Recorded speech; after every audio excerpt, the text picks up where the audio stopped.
These are the 7 steps I take in making all of my training splits. You start off by writing down your desired volume and frequency for each body part. This is the volume and frequency that I decided for my friend who is very new to training and how I write it down. Getting him consistent is my #1 priority, so I give him a pass on skipping legs for now. Step 2 is writing down how many days a week you want to be going to the gym. Step 3 is adding up all the volume and dividing it with the number of days that you've trained. In this case, the average number of sets is around 18, which I think is quite high for a beginner from a training enjoyment standpoint. So I have either the choice between increasing training days or lowering volume. I will likely reduce the volume on some body parts when I have a better look at the training plan. If the average number of sets is too low for you, you can either decrease the number of training days, which you would do right now, or go back to step 1 to choose higher volumes. But keep in mind that you might have to adjust desired frequencies with increased volume. Step 4 is writing each day of the week above the volume list. Weekends are off for my friend, so I will erase Saturday and Sunday because I won't be using them. Step 5 is setting your max amount of sets per day. In my friend's case, I choose 20 sets. Step 6 is making an attempt at creating a split. You write the muscle groups that fit best on each day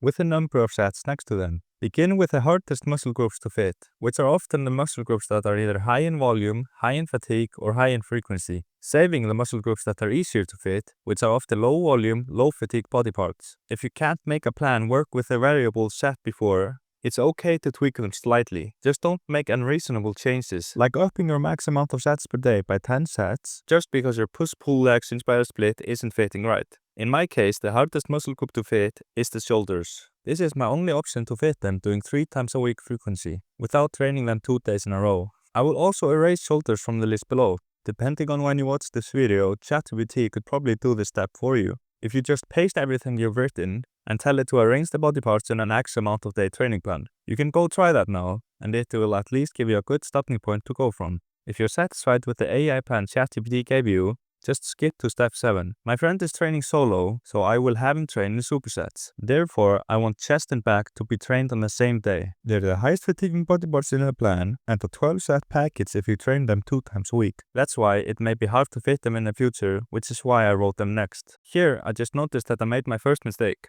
No matter how I fit the rest of the list, it's not going to be the best it can be. Can you see it? I tried fitting triceps and biceps on the plan, but they just won't fit on this 4-day plan, even if I up the frequency. Which means that I have to make some compromises. I got to make the decision of if I want to decrease the frequency of the shoulders, train them 2 days in a row, or ditch the idea of the supersets.